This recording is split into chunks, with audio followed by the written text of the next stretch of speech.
gain a better understanding, we spoke to Chris Taylor, the area manager of the Big Issue in Bath.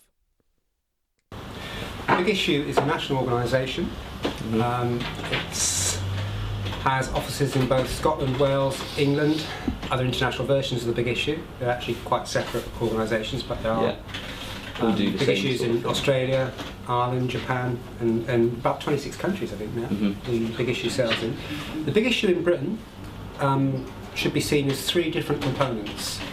The Big Issue company is a social enterprise. We produce the mag, write the mag, develop sales, sell on to vendors, support vendors in their sales, and that goes right across the country. So on a normal week in the UK, the Big Issue would expect to sell around about 80,000 magazines across the country. Around about Christmas time, that goes up to 120,000 at least. You know, it depends on how good or bad the year has been. From mid-November, the price is £3 as a retail price. The vendors buy from Big Issue for £1.50. Normally it's £2.50 for the retail price and £1.25 for the vendor to purchase. It's the time that we have to earn our money. You know, it's a big time of year. People are very generous with their money at this time of year. Surprisingly, you know, I imagine they've got presents and things to buy. But yeah, no, it's a really busy time. With all numbers, it's sort of disputed or controversial, but let's give you some basic statistics. In Bath, we would have between 30 and 40 vendors on our books. Most of them have experienced homelessness at one stage. Some people still are experiencing homelessness, and some will experience homelessness again. Most of the people on our books I would certainly describe as vulnerably housed. And that can be staying with friends, staying on a very sort of precarious lease, if you like, or by word of mouth.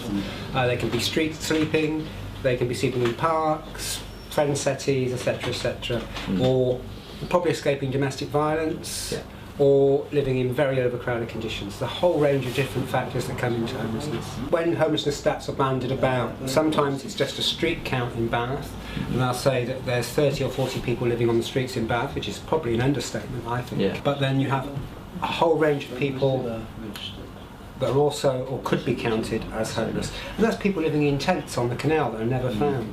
That's people who are probably sharing or sleeping on a friend's floor for a few days before moving on. It's people living in cars. It's people living in situations of severe domestic violence where they're scared to go home and spend all day in the library.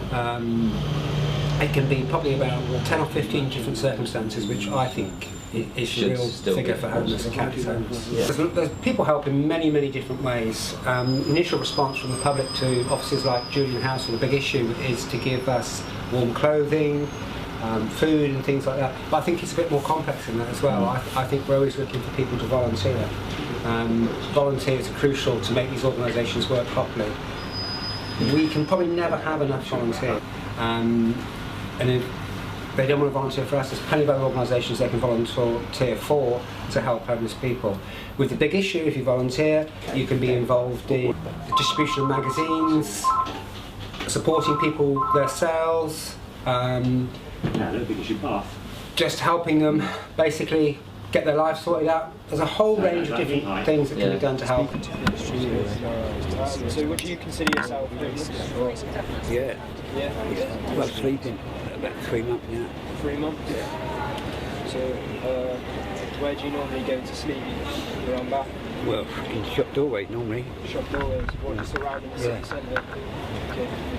Do you feel safe sleeping in the streets? Not at all? Most nights, yeah. You know. Why is that? Why do you feel safe most nights? Well, it's pretty cameraed up and the police are pretty on top of it, you know. Okay. What, do they come round and speak to you? Yeah, they come around quite a lot. Nice. Are you normally on your own? Yeah. They're going like a big group? No. It causes trouble, doesn't it? You know, it brings trouble to you. You know? So would you say you feel safer by yourself than as opposed to in a bigger group? Yeah, I do. Why is that? Because when you get big groups, it attracts trouble, doesn't it? Yeah. You know, a bit more hassle off the police, the young ones, you know.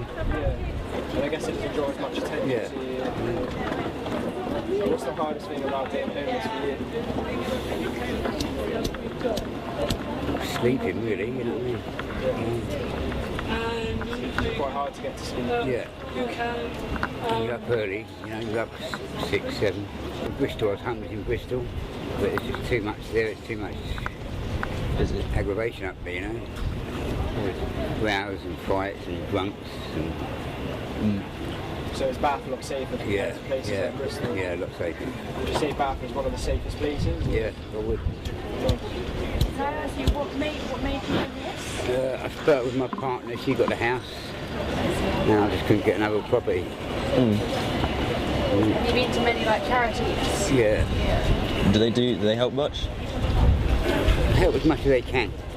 You know, they give us food like a couple of days a week, and every day we can go to the union house and get food, and showers and clothes and that. You know. Fair enough. So the union helps you out. Yeah. And do they sometimes provide a bed? You can Yeah, sleep but in? they've only got limited spaces. They've only got 16 beds there. Yeah. And it's like there must be about 30, 40 people fighting for a bed each night, you know. So Do you think you'll have a place for Christmas Day? don't know, Yeah. don't know. And as the weather gets a bit shitter, do they stay on top of it? Are they trying to? Yeah, they let us go into the union house. If it gets below 0 for 3 days on a trot, they let us go in there and sleep in union house, like in the day room. Yeah. So like, yeah, they do as much as they can. That's good. That's good. You say they don't really have enough power. Yeah, really, yeah, that's it. They haven't got the power to help us, you know. Like they're doing their best, but if they had like, more money or something, they'd be Yeah. able to sort it out properly. Yeah. Yeah. And it seems to be all the buildings are building like developing. It's all student lets. I know we need like it's our future. I understand that, you know. But what's happened to the old places they had? Yeah. You know, why can't they go to the homeless? You know. So do you reckon they're just building places pointlessly when there's a lot of other better things they could be doing with their time and money? Well, yeah, and like, I think they could direct more to the homeless.